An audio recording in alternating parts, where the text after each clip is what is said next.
Jai Hind friends, welcome to Step for Special. Today in this video we will discuss part 3 DED IDMR paper 8 how to assessment and scanning of autism child. आइए इसके बारे में जानते हैं।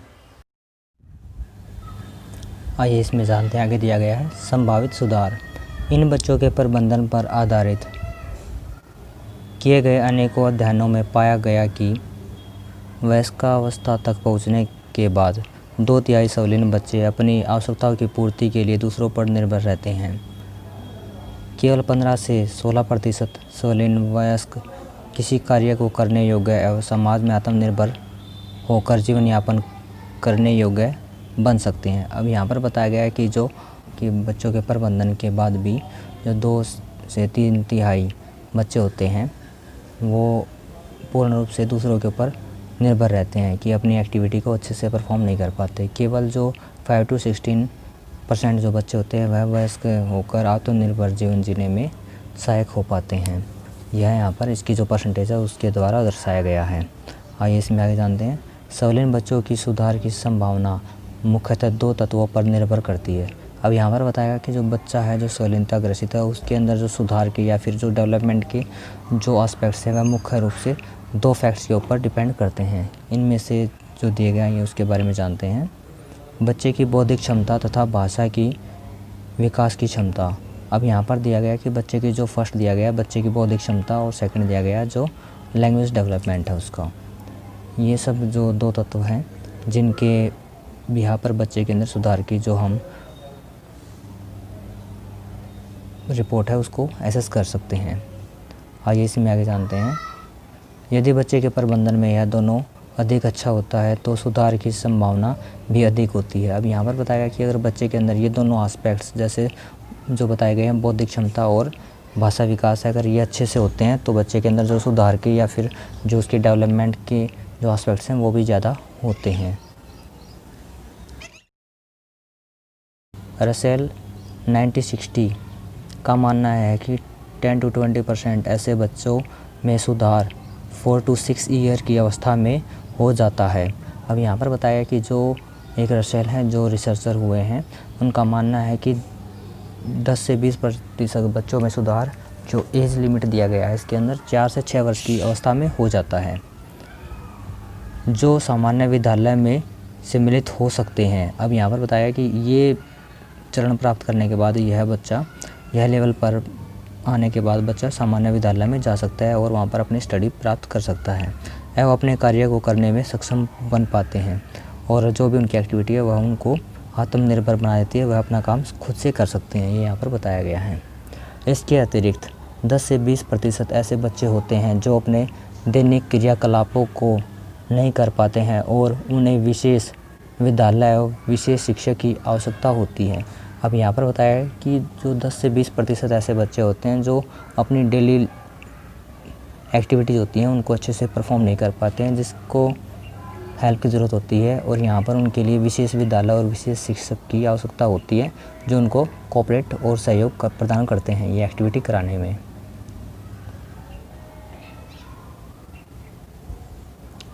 सामान्य तौर पर सवलीनता का अर्थ है अपने आप में खोए जाना या लीन हो जाना। इस प्रकार के बच्चों के सामाजिक व्यवहार में कमी के साथ वाणी इत्यादि में भी कमी पाई जाती है।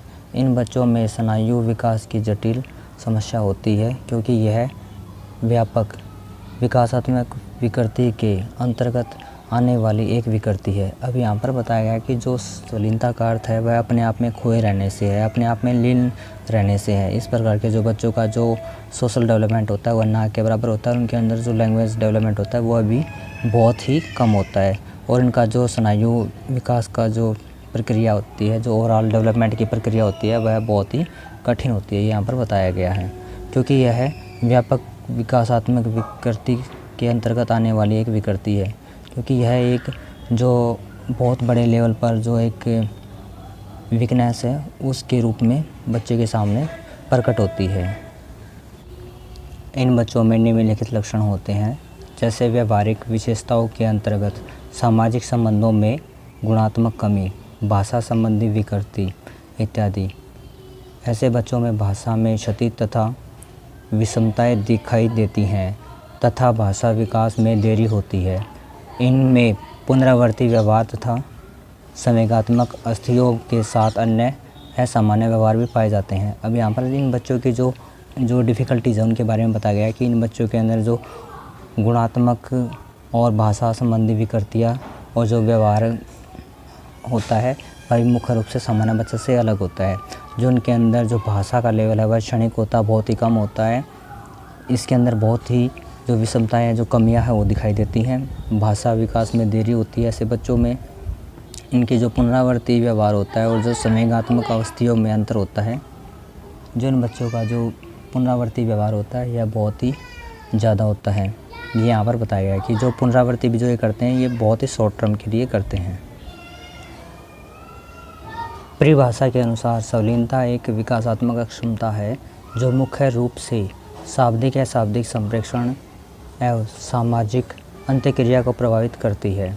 अब यहाँ पर बताया गया कि जो परिभाषा के अनुसार जो संलीनता है उसके अंदर बताया गया कि जो विकासात्मक अक्षमता है वह होती है जिसके अंदर मुख्य रूप से बच्चे में जो शाब्दिक कम्युनिकेशन होता है वो नहीं होता है। जो सामाजिक एक्टिविटी है, जो सोशल कम्युनिकेशन होता है, जो सोशल स्किल होती है उसका जो प्रभाव वह देखने को मिलता है।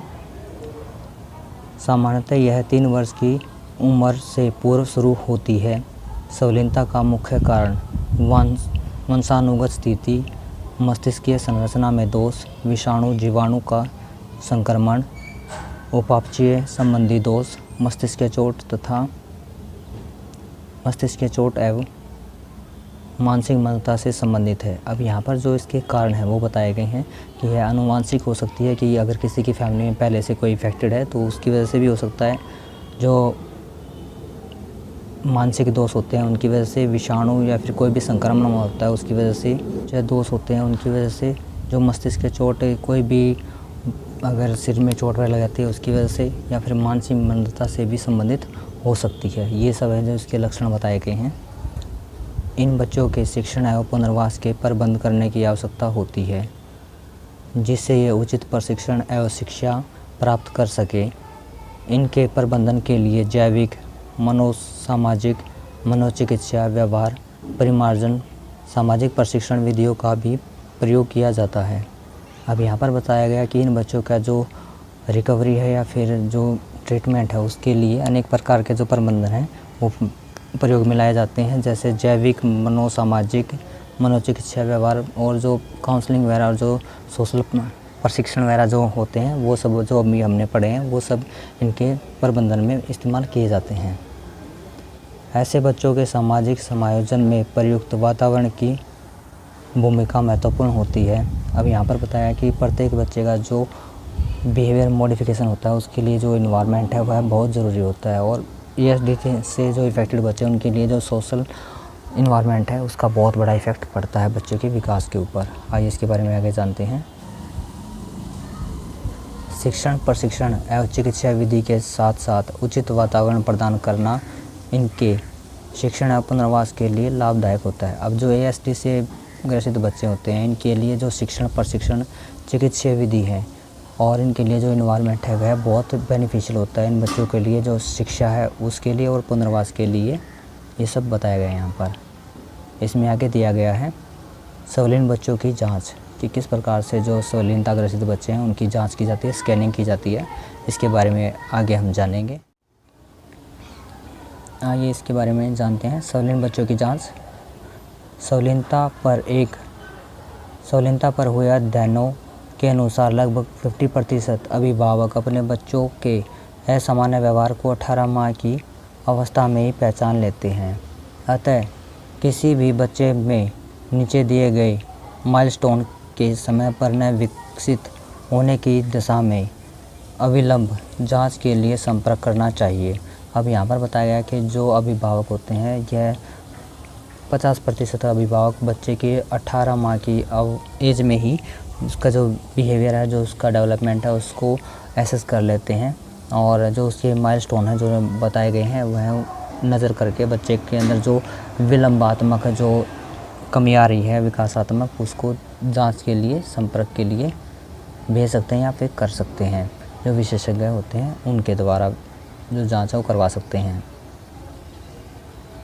इसमें जांच में देरी करने से शीघ्र निदान एवं हस्ताक्षेपण में देरी होगी और बच्चे की समस्या बढ़ सकती है। अब यहाँ पर बताया गया कि अगर बच्चे का टाइम पे अगर जो जांच है स्कैनिंग नहीं हो पाती है, जो उसका अर्ली इंटरवेंशन है वो नहीं हो पाता है, तो जो बच्चे की जो समस्या है वो बढ़ती चली जाती है। ये सब यहाँ पर बताया गया है। आइए इसके अंदर बताए गए हैं कुछ 5 पॉइंट्स, इनके बारे में जानते हैं। 12 माह के अंतर्गत तुतलाना या बैबलिंग न होना। अगर बच्चे के अंदर जो बच्चे की एज है 12 महीने तक हो गया, करीब 1 साल का बच्चा अगर हो गया है, वह किसी प्रकार की जो बैबलिंग है वो नहीं कर रहा है, किसी प्रकार का भी जो वॉइस है वो नहीं कर रहा है, साउंड नहीं कर रहा है, तो ये एक सिम्टम हो सकता है। सेकंड दिया गया है 12 माह के अंतर्गत हाथ हिलाने, बाय बाय करने जैसे संकेत न देने पर। अब यहाँ पर बताया है कि अगर बच्चा 1 साल का हो गया और वह किसी प्रकार के जो हैंड मूवमेंट है वह नहीं करता है, बाय बाय नहीं करता है, किसी प्रकार के जैसे कोई संकेत वगैरह है वो नहीं करता है, ये भी यहाँ पर एक इसका जो सिम्टम है वो बताया गया है। थर्ड पॉइंट दिया गया है इसमें 16 माह की अवस्था तक एक भी शब्द न बोलने पर। अब यहाँ पर बताया गया है कि 1 साल 4 महीने का या करीब 1.25 साल के करीब जब बच्चा हो जाता है, तो अगर वह एक भी वर्ड बोल नहीं पा रहा है तो यह भी एक स्वलीनता का सिम्टम हो सकता है। 4 पॉइंट के बारे में जानते हैं। 24 माह की अवस्था तक 2 शब्द मिलाकर न बोल पाने पर। अब यहाँ पर बताया गया कि अगर बच्चे की एज 2 ईयर हो गई है और वह 2 शब्दों को भी एक साथ नहीं बोल पा रहा है, तो ये भी स्वलीनता के जो निशान हैं, सिम्टम होते हैं। जैसे कि पापा आओ, ये 2 वर्ड के जो सेंटेंस हो जाते हैं, इनको भी अगर बच्चा बोल नहीं पाता है तो ये भी स्वलीनता के सिम्टम्स हैं। भाषा एवं सामाजिक कौशल में कोई अन्य कमी दिखाई देना। अब बच्चे के अंदर जो लैंग्वेज डेवलपमेंट है, जो सोशल एक्टिविटी है, उसकी जो अन्य को जो कमियां है वो देखना। जैसे कि बच्चा अगर बोल नहीं पा रहा है या फिर जो एक दूसरे के साथ इंटरेक्ट नहीं कर रहा है, ये सब एक्टिविटी अगर बच्चे के अंदर नहीं हो पा रही हैं, तो ये सब जो सिम्टम हैं बच्चे के अंदर स्वलीनता के हो सकते हैं।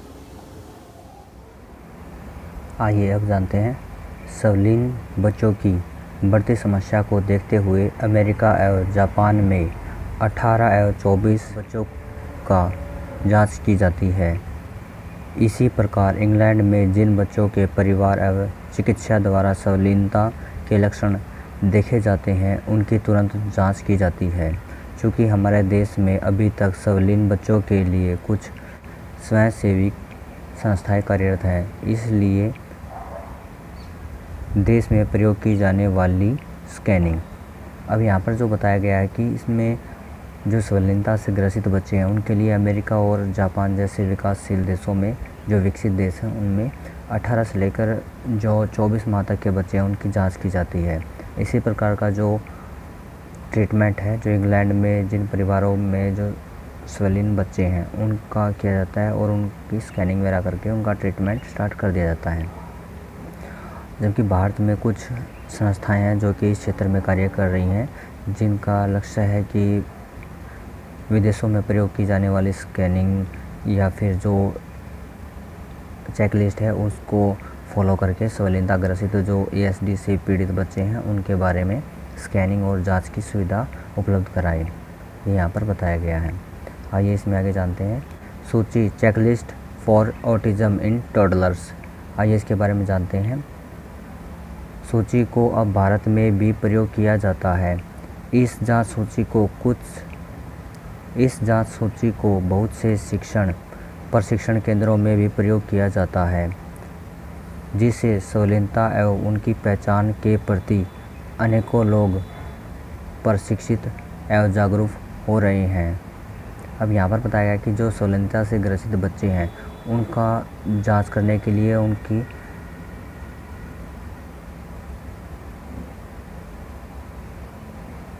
अब यहाँ पर बताया गया कि जो सूची और चेकलिस्ट हैं उनका प्रयोग किया जाता है ताकि जो प्रशिक्षण केंद्र हैं और जो शिक्षण संस्थान हैं वहाँ पर स्वलीनता से ग्रसित बच्चे हैं उनका ट्रीटमेंट और उनका प्रबंधन किया जा सके, ये यहाँ पर बताया गया है। जिससे स्वलीनता एवं उसकी जांच के प्रति अनेकों लोग प्रशिक्षित एवं जागरूक हो रहे हैं।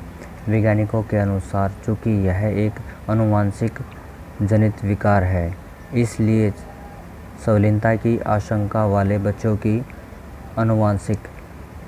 आनुवंशिकता जांच भी की जाती है। अब यहाँ पर बताया कि जो वैज्ञानिकों का मानना है कि जो ASD है यह जो डिसऑर्डर है यह बच्चों में अनुवांशिकता की वजह से भी फैलता है, जिसकी वजह से जो स्वलीन बच्चे हैं उनके परिवार वालों में जो भी नवजात शिशु होता है, बर्थ होता है, उसकी स्कैनिंग की जाती है।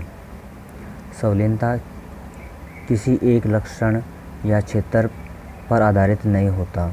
अब यहाँ पर बताया कि जो स्वलीनता है उसका स्पेसिफिक कोई क्राइटेरिया नहीं है जिसके बेसिस पर हम कह सकते हैं कि जो स्वलीनता के जो सिम्टम है या फिर जो इस प्रकार का डिसऑर्डर है बच्चे में हो पाता है। अतः इसके लिए सिर्फ एक क्षेत्र के विशेषज्ञ का आकलन पूर्ण नहीं माना जा सकता। अब यहाँ पर जो विशेष एक ही फील्ड का जो रिसर्च करने वाला या फिर विशेषज्ञ है उसके जो रिसर्च हैं उसको हम सर्वमान्य नहीं कर सकते।